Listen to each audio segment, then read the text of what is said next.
IVM.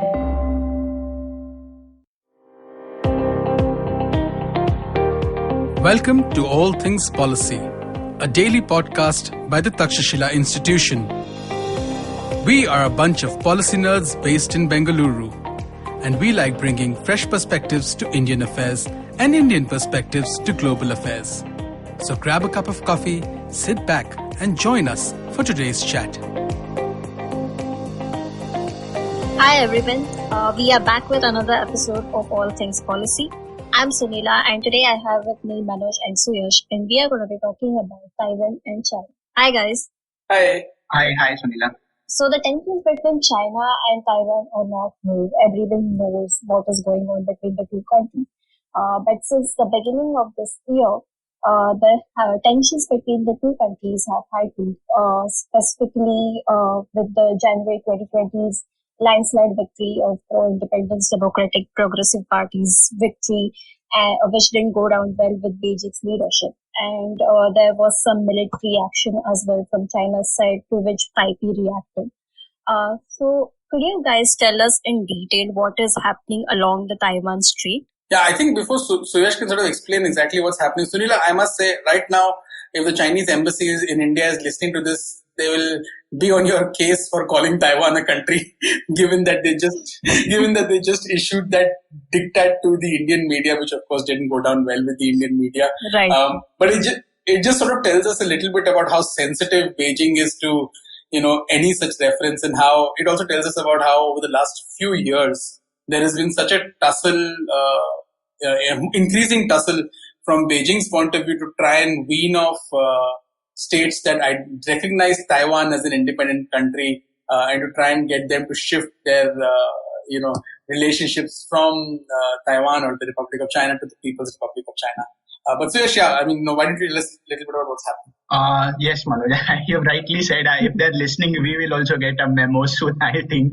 But yes, it started just before, just in 2019 December, similar to when pandemic was happening.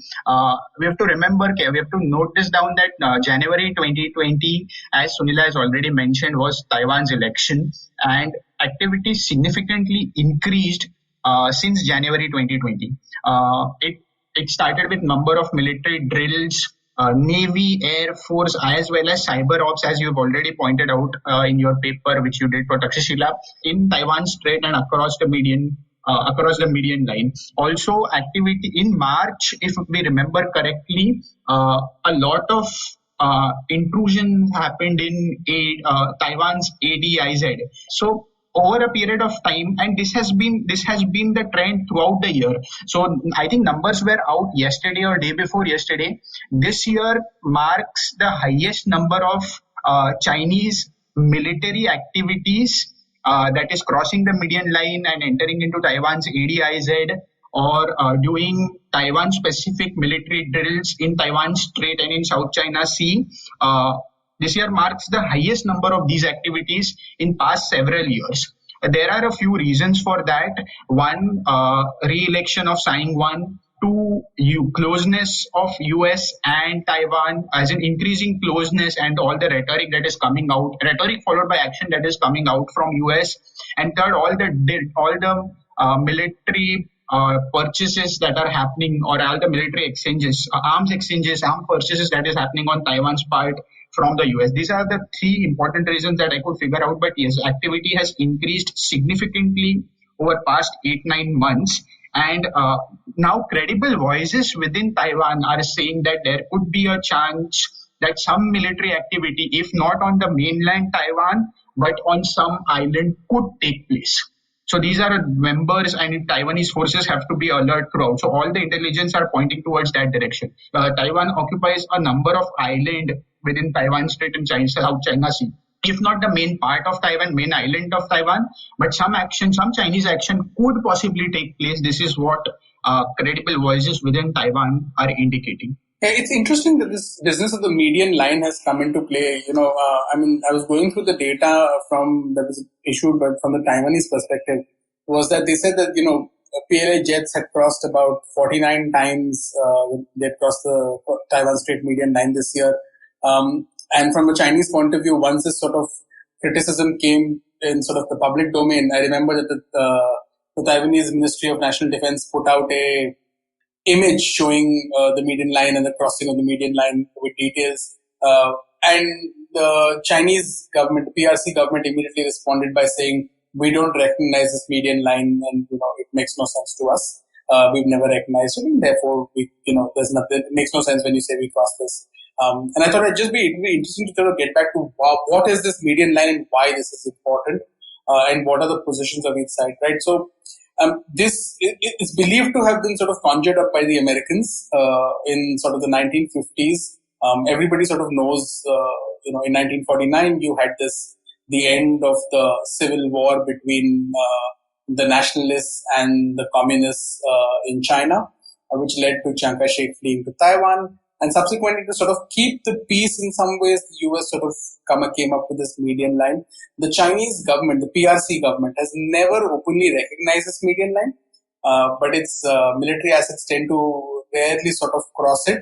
So there's a de facto acknowledgement that this exists, and this is something that, crossing this threshold means a certain kind of escalation. And like Suyash, you pointed out that this escalation that's happened right now, what has it done? It's forced Taiwan to sort of respond with many more sorties of its own, get jets in place to sort of expel the PRC's jets. And all of that costs money. Each time you have to do something like this, it costs you money. And that, you deploy your vessels in the waters. If they're operationally deployed, it will cost you money. Just like, for example, when Indian forces are currently deployed in positions in Ladakh, it's costing us money. And you sort of also begin to bleed an economy which may already be, which is in Taiwan's case obviously much smaller than the PRC's, and also therefore limited defense budgets. And that's also one aspect of what's going on. But yeah, the broader sort of context to this, like Suyash also pointed out, is that, Tsai Ing-wen's victory in the elections in January, despite enormous amount of effort from the PRC to try and, coerce, influence the electorate in a different direction, it's not worked out. And the different tools the PRC uses is what we addressed in our paper in January. But just a sense of how all this spectacularly failed from Xi Jinping's perspective. Nearly 75% of the voters who cast of the 19.3 million voters in Taiwan voted in the election this time. 57% of all people who voted for Tsai Ing-wen. She trounced her nearest rival, who was seen as a PRC, who was seen as somebody who's close to the PRC. And she also sort of got a greater majority in the legislature, which is again something which was not necessarily expected as much. So it tells you a little bit about the sort of significance of the election.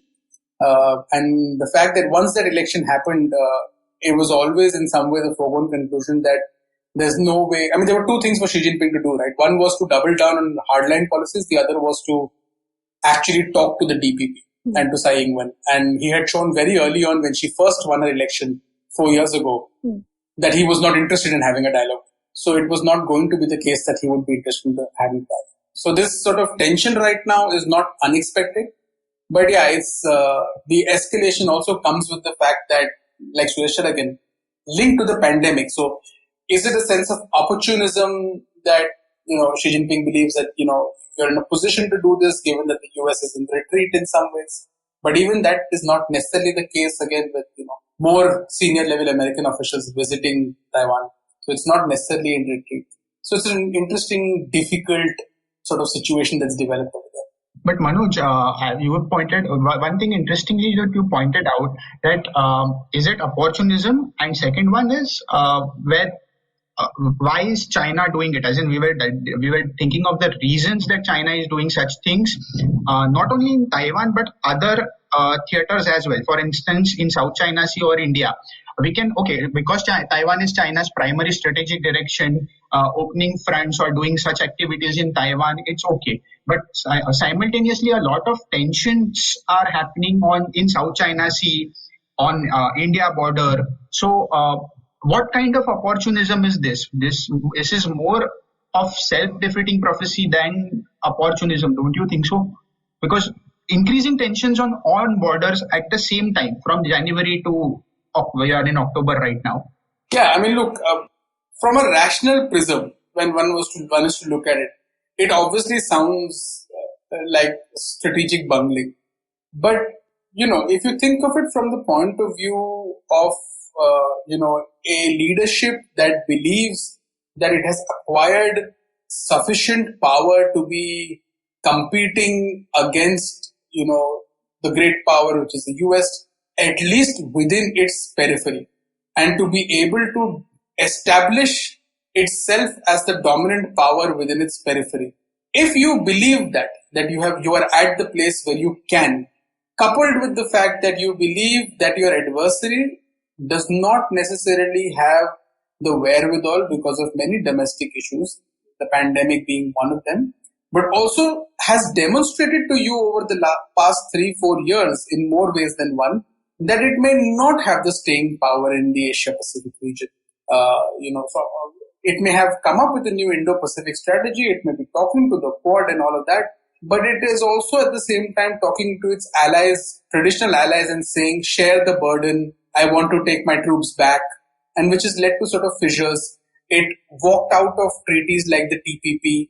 If you believe that your adversary doesn't necessarily have the wherewithal or the will to stay in this region, and you believe that you have the power that you can actually exercise to achieve some of your objectives, then you may want to push the needle because you believe that there is a window of opportunity in which you can change the status quo in more ways than one.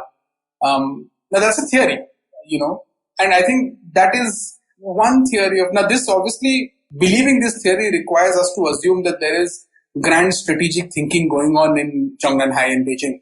But to me, this could be a sense of what is being thought about. But along with it could also be a case of there is a push from elements, where this may not be theory saying that somebody sitting in, Xi Jinping sitting and saying, now let's do this and this and this and this and this. But this is also reaction at different levels for different reasons to deal with the different crises that have emerged. So Hong Kong was not a crisis that necessarily the Chinese leadership in Beijing created. Hong Kong to them was a crisis which came out of the extradition bill, and the protest movement, to my understanding, sort of created this sense of threat that they felt that they needed to react and they needed to cut it down as soon as possible, and that is how they eventually ended up doing it with the national security law. In Taiwan's case, I think there is very little option that Xi Jinping feels that he's got left unless he can actually pivot and say, let's talk to DPP. Let's try and see if we can get some sort of, and I don't think he's in the mode where he wants to, where he's is keen on negotiating, because I believe he feels that I shouldn't be negotiating this. I am a major power. I have achieved that, and I'm only going to grow stronger. So I need to sort of exercise that power to achieve my political objectives. So the motivations for each of these things, India, Taiwan, South China Sea, Hong Kong, whatever, are different. But to me, they sort of emerge from the same sense of belief that you are a major power, and if you believe you're a major power, you want to exercise it. Otherwise, what use is that power kept in your pocket? So I think that's what's playing out. Although each individual case has different motivations, therefore I don't attribute it to some grand strategist sitting inside there with a map and saying now this, now that. Just one point I would add. While you were talking, I was thinking of generally what happens. Generally, there are structures to which countries react, and then which leads to grand strategy, or which leads to the things that a country is doing. But in this case, as you are pointing out, I am thinking of more or less thinking of power being more important than the response to a structure or emerging things happening within our environment, leading to things that China is doing right now, if I'm making sense. No, I mean, look, power is, to me, from a Chinese point of view, power is the fundamental currency of international relations. That's how they approach the world. And that is why you see transactionalism in international relations. They even see, and they understand that rule setting is about power, is about creating structures of power that suit you. And therefore, they want to sort of get, engaged in the UN far more. And they value these institutions far more because they see it as sources of power that you can leverage for yourself. And to my understanding, reading Chinese commentary and strategists, what they tend to suggest is that the US's pullback from international institutions and so on and so forth shows declining sense of power. That doesn't mean that the US is obviously not powerful. It's still the preponderant power in the world, but it's a declining sense of power, and therefore it's pulling back. Whereas the Chinese feel that they can actually make greater inroads in these institutions, and they therefore even dislike the idea of the US setting up alternative structures of power, such as the Quad and all of these, while they themselves have been setting up alternative structures of power, such as the SCO, AIIB, etc.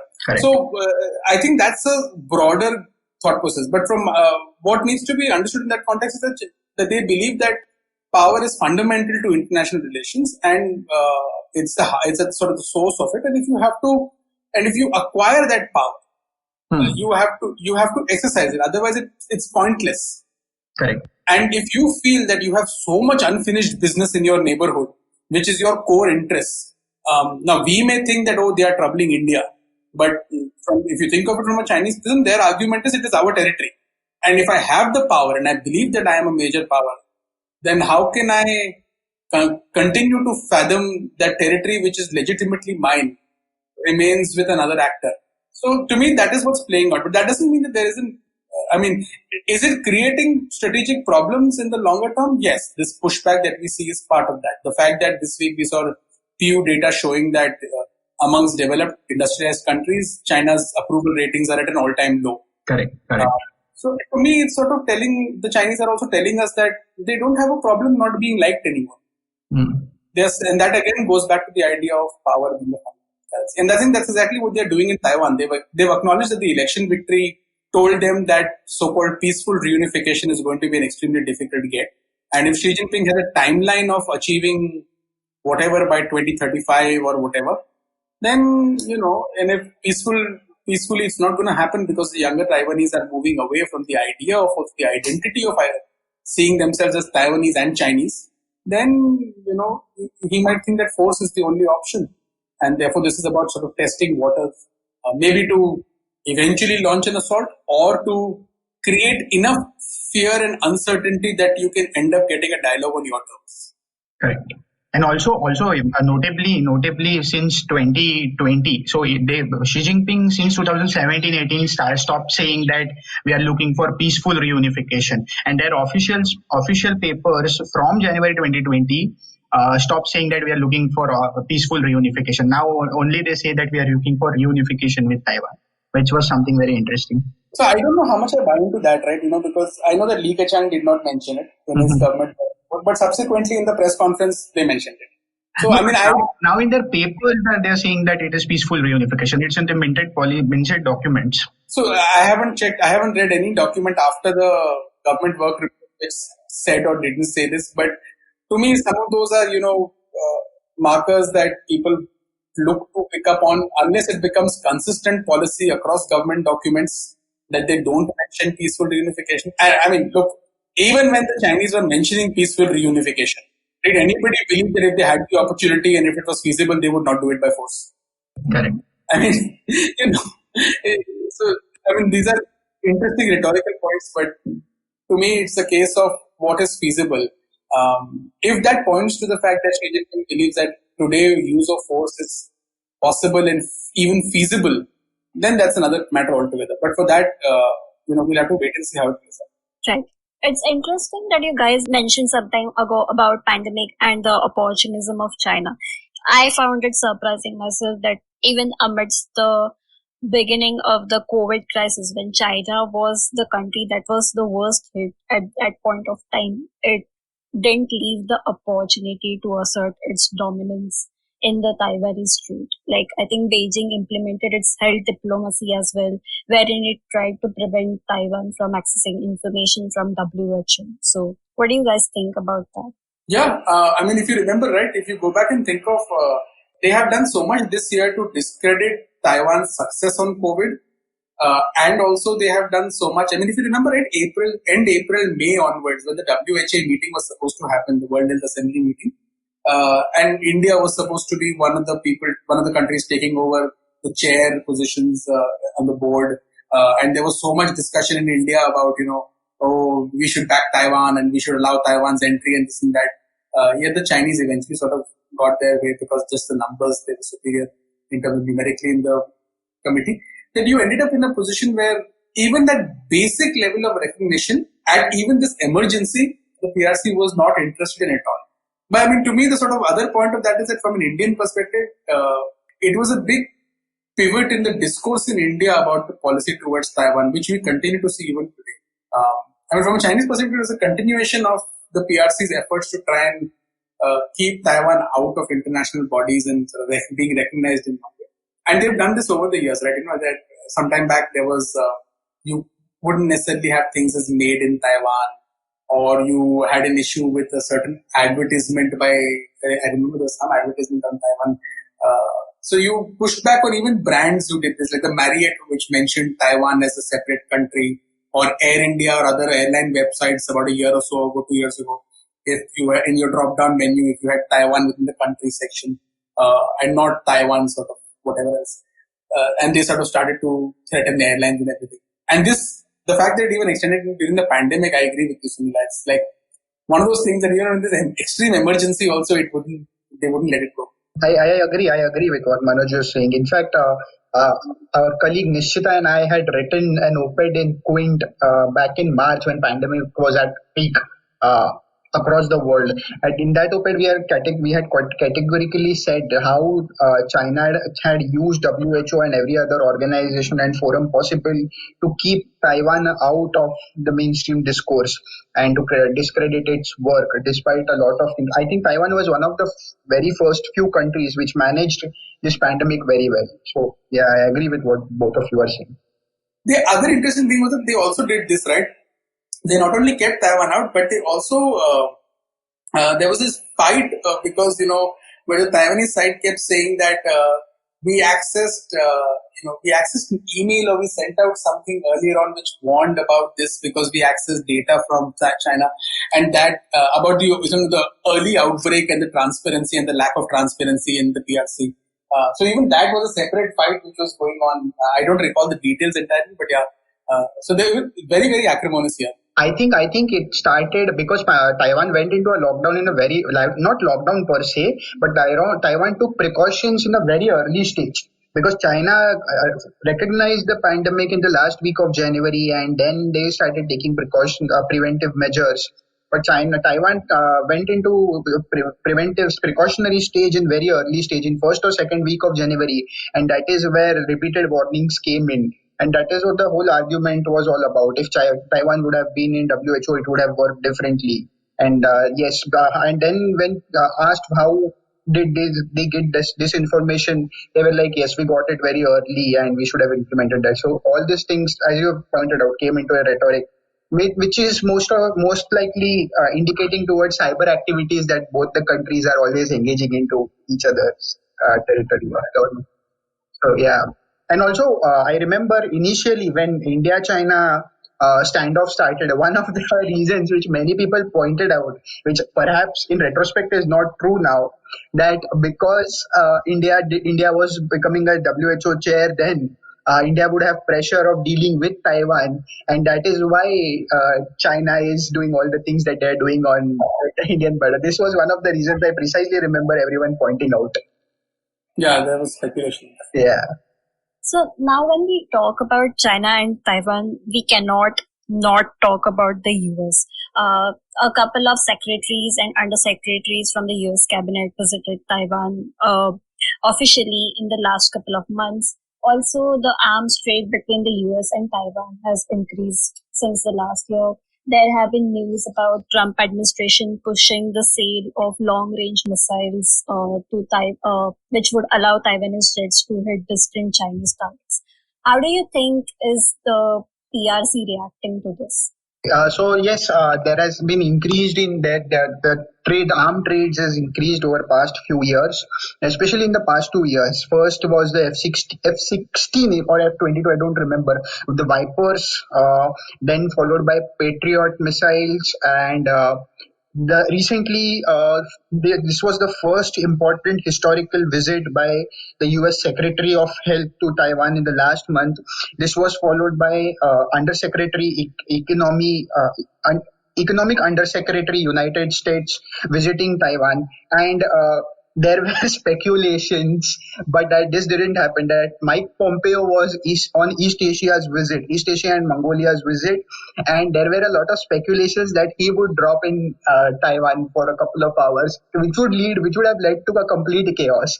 So yes, US is US-Taiwan relations, which have not been cordial or which have been indifferent for a very long time, are warming up, and there has been an increasing rhetoric coming out of China that US and all other countries and organizations should stick to one China policy, and any warming up of relation with Taiwan will not be taken lightly by the People's Republic of China. Moving on to the final question, can you guys tell us about what should India's policy be towards Taiwan, considering the tensions that are happening between Taiwan and China? Okay, so my thought on this is there has been some discussion in India about reverting or changing our one China policy and establishing formal relations with Taiwan. To me, that's not necessarily feasible. It's at least in the current scenario, it's not at all feasible, and I don't know if it's even desirable for India to do that. I think what's important is for India to deepen its engagement with Taiwan as it is, irrespective of whatever is happening between Taiwan and the PRC or India and the PRC. I think we need to work on economic linkages. We need to work on better trading. If we can, we need to develop some sort of a technology corridor, particularly on semiconductors with Taiwan. That will be useful for our own, national security purposes, particularly when we are worried about things like, when we are seeing what's happening with China itself, where, your supply chains can be problematic. So I think it's important for us to work on that. And given that we are worried about, our dependency in tech sector specifically, how much amount of material that we import in the telecommunication sector, the hardware that we import. A tech corridor with Taiwan would be very, very useful. It has core competencies in that. Things like language learning, things like tourism are the kind of things that we should work together on. And I think that's what we should do to build an organic relationship better with Taiwan to begin with, rather than thinking of escalatory steps like switching the diplomatic relationship, and because it's really not going to work. You need to have a diplomatic relationship with the PRC. It's not going away, and you need to actually come to conclusions in that context. Should we be supporting Taiwan's inclusion in different world bodies? I agree. Yes, we should be. It need not be as an independent sovereign state. There are many other ways for that to happen. So yes, we should be doing more on that front. Yet I think we should be making it very clear to the PRC that we are not in the place where we want to do anything that abandons one China policy formally. Informally, I think we've already stopped mentioning the one China policy in our official documents for some time now. And I think that's perfectly fine. That's a message being sent to the PRC, not just about Taiwan, but for other reasons also, with regard to the PRC's approach towards India. So that's fine. And I'm okay with that also. That's where sort of my take is. But yeah, I think more importantly, all the things that came out of Wuhan and Mahabalipuram, where people-to-people connectivity, technology, all these aspects were highlighted. India should work on similar lines with Taiwan, as you have already pointed out, cultural relations, language, technology. Maybe security is too far away because it is immediately China's concern, and we are not going to play out that very openly. But cyber, for instance. So all these aspects could really be worked around going ahead, and Indian government is already doing it. I think at some level. The most recent case being appointing a very senior hand as the head of Indian Taipei Association, which is not a bureaucrat, which is not a council per se, but India's representation in Taiwan. So on similar lines, deepening of cooperation across various soft sectors and then escalating it slowly would be the right way going ahead, I think. Those were some excellent points that you guys made. I think India is going to have to tread a thin line when it comes to dealing with Taiwan while maintaining diplomatic relations with China. Anyway, thank you guys for the enriching discussion that we had on China and Taiwan. And thank you to the listeners for listening to All Things Policy. Thank you so much, Sunila. Thanks, Sunila. If you liked our show, don't forget to check out other interesting podcasts on the IVM network. You can tune into them on the IVM Podcast app, ivmpodcast.com, or wherever you listen to your podcasts. You can also follow IVM on social media. The handle is @IVM Podcasts on Twitter, Facebook, and Instagram. And hey, if you'd like to dive into Takshashila's research on technology, strategy, and economic affairs, check us out at our Twitter handle @TakshashilaINST or our website takshashila.org.in.